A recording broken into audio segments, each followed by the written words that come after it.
বিসমিল্লাহির রহমানির রহিম। দুটি সংখ্যার যোগফল 160 এবং একটি অপরটি 3 গুণ হলে সংখ্যা দুটি কত? দুটি সংখ্যার যোগফল 160 এবং একটি অপরটি 3 গুণ হলে সংখ্যা দুটি কত? তাহলে আমরা সমাধান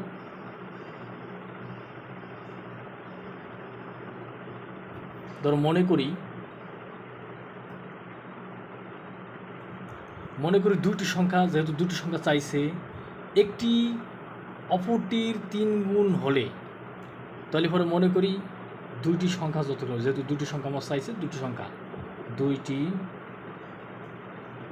সংখ্যা বা সংখ্যা দুটি যথাক্রমে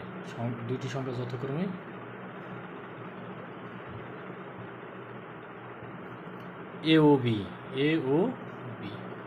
তো এখানে ধরলাম যে এ বড় বি ছোট, ধরে নিলাম। তো দুটি সংখ্যার যোগফল 160। তাহলে প্রথম শর্ত মতে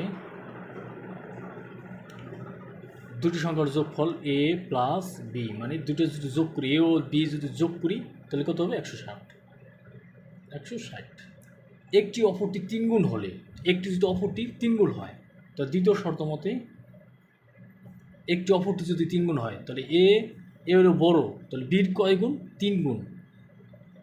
এ হলো বি এর 3 গুণ, তাহলে এ সমান হলো 3b। এটা হলো 2 নং সংখ্যা, এটা হলো 1 নং সংখ্যা। তাহলে আমাদের এখানে কাজ কি?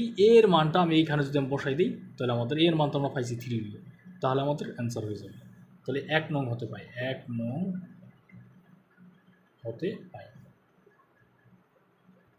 তাহলে 1 নং কি আছে? এ প্লাস বি সমান 160। এর মান কত? এর মান হলো 3b। তাহলে এই যে এ প্লাস বি সমান 160। তাহলে এর মান আমরা বসাই দিলাম 3b প্লাস বি সমান 160। তাহলে আমাদের কি হবে? 3টে বি আর একটা বি, কটা? 4টা বি, 4b সমান 160। তাহলে যদি 4b হয়, এখানে 4 এর সাথে বি গুণ অবস্থা আছে, উঠে গেলে ভাগ, তাহলে বি সমান 160 ভাগ হলো 4 দিয়ে যদি 16 ভাগ করা হয় তাহলে কি 4 16, তাহলে 4 আর 0 0, তাহলে বির মান হলো 40। এখন বির মান 2 নং সমীকরণ যদি বসাই দিই তাহলে হয়ে যাবে। তাহলে পরে বি এর মান বি সমান 4, 2 নং সমীকরণে 2 নং এ বসিয়ে পাই। আমি যদি 2 নঙ্গে বসিয়ে পাই, 2 নঙ্গে কি আছে? এ সমান 3, বির মান কত? গুণ হলো বি, যে পাশাপাশি যে গুণ, গুণ হলো 4t। তাহলে পরে এ সমান হলো 3 4 12 আর 0 120। তাহলে 120 আর 40 যদি গুণ দেই তাহলে আমাদের 160 হবে। এই যোগ দেই, তাহলে 40 যোগ হলো 120, তাহলে যোগফল কত? 160। তাহলে আমার অ্যান্সার মিলে গেছে। তাহলে অতএব সংখ্যা